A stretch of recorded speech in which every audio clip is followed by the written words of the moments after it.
বাংলাদেশে আল্লাহর ফেরেশতা নামছে, আল্লাহর ফেরেশতা বাহিনী আকাশ বাহিনী নামছে।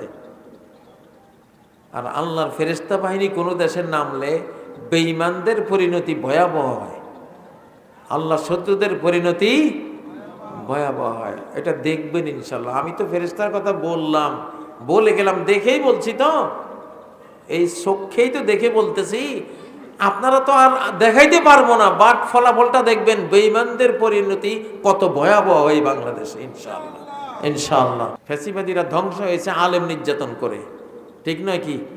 যদি এখনো আবার আলেম নির্যাতন হয়, তার মানে এরা আর 15 বছর সময় পাবে না, 5 মাসও সময় পাবে না ইনশাআল্লাহ। 5 মাসের মধ্যে একটা ধ্বংসযজ্ঞের মুখোমুখি হয়ে যাবে। সাবধান করে দিচ্ছি, কোন আলেমের গায়ে হাত দেওয়া যাবে না। আলেমরা কে কি বলেছেন, সমস্যা থাকলে আলেমদের মধ্যে মুরব্বী আলেমরা বসে তারা সেটা ফয়সালা করবে, ঠিক নয় কি? মৌলানা আতাউর রহমান বিক্রমপুরী সিলেটের তরুণ আলেমকে গ্রেপ্তার করে তাদের উপর জুলুম নির্যাতন করা হয়। আলেমদেরকে মুক্তির জন্য আপনার মতামত বা বক্তব্য জানিয়ে ধন্য করবেন। আবার কি শুরু হয়েছে? হ্যাঁ, আলেমদের নির্যাতন। হ্যাঁ, বহুত বুঝাইছিলাম, আগের সরকারটা গেছে একমাত্র আলেম নির্যাতন করে। فَإِمَّا نَذْهَبَنَّ بِكَ فَإِنَّا مِنْهُمْ مُنْتَقِمُونَ। ও নবী, তোমাকে যদি আমি নিয়ে যাই দুনিয়া থেকে,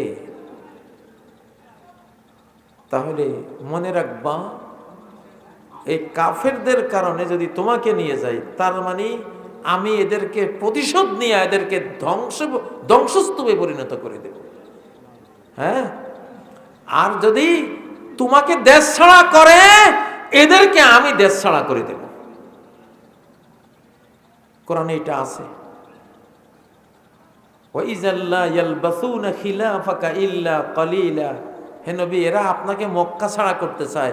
যদি মক্কা ছাড়া করে, তাহলে এই পৃথিবীতে আপনাকে মক্কা থেকে বিতাড়িত করার পরে সামান্য এই পৃথিবীতে থাকবে, এরপরে পৃথিবী থেকে আউট করে দেব আমি।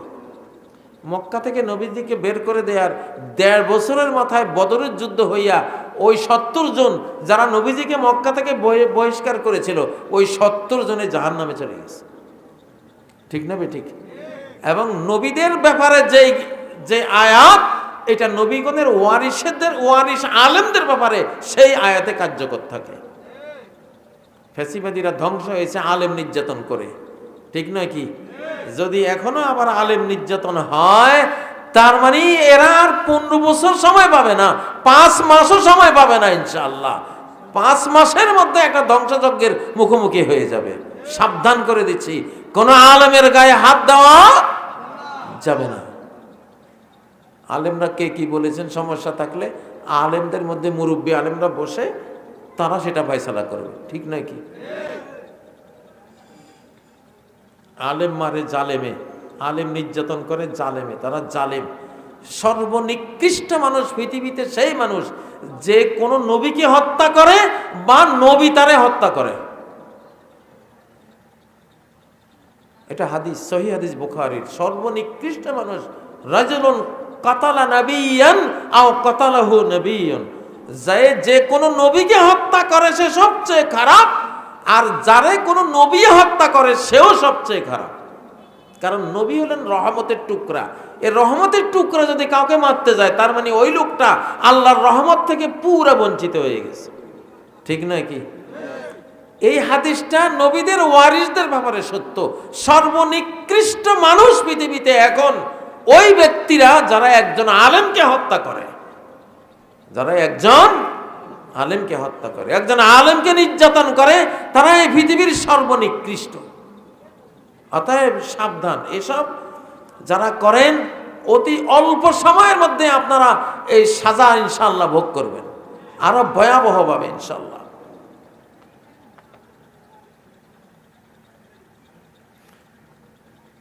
আমি আগেই বলেছি, বাংলাদেশে এখনো ঘাপটি মারা অনেকে আছে। ফ্যাসিবাদীরা বসে আছে, এখনো বসে আছে কিনা? আছে তো।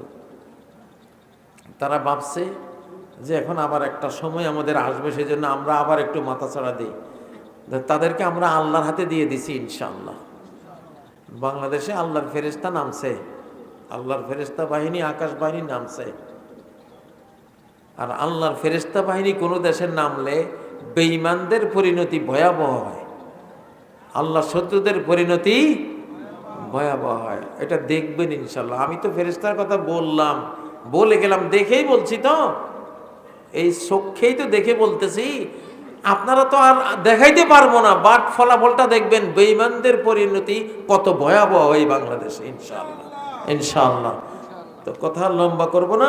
আল্লাহ তাআলা আমাদেরকে, যারা আমরা ইন্না লিল্লাহির যে মর্মটা, যে আমরা কার জন্য, বাস এই বার্তাটাই আজকে নিয়ে যান, যে আল্লাহর জন্য থাকবো।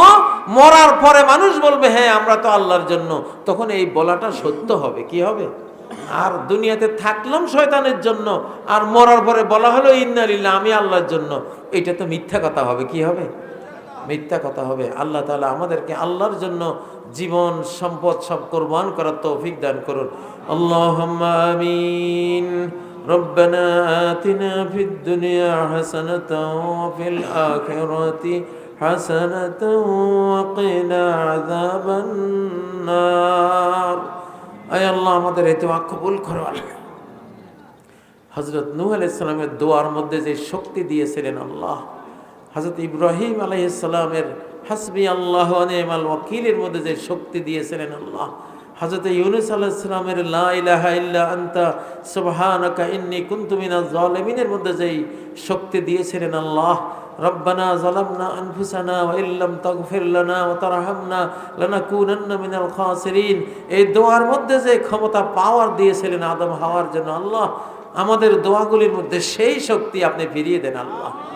আল্লাহ একটা দোয়ায় যাতে একটা বেঈমান বিশ্ব নিপাত হয়ে যায় আল্লাহ, আল্লাহ সেই পাওয়ারগুলি দোয়ার মধ্যে আল্লাহ দিয়ে দেন আল্লাহ। এই অলৌকিক শতাব্দীতে এই অলৌকিক পাওয়ারগুলি আল্লাহ আমাদেরকে, মুসলিমদেরকে আপনি দান করেন আল্লাহ। আল্লাহ গোটা মুসলিম জাহানকে হেফাজত করেন আল্লাহ। আল্লাহ আপনার ফেরেশতা নাজিল করে দেন আল্লাহ দেশে দেশে আল্লাহ। শেষ জামানায় আপনি আবার গোটা পৃথিবীকে ইসলামের আলো দিয়ে উদ্ভাসিত করবেন। আপনার কোরআন নবীজির হাদিসে রয়েছে আল্লাহ। আল্লাহ আমরা সেটা দেখে যেতে চাই আল্লাহ।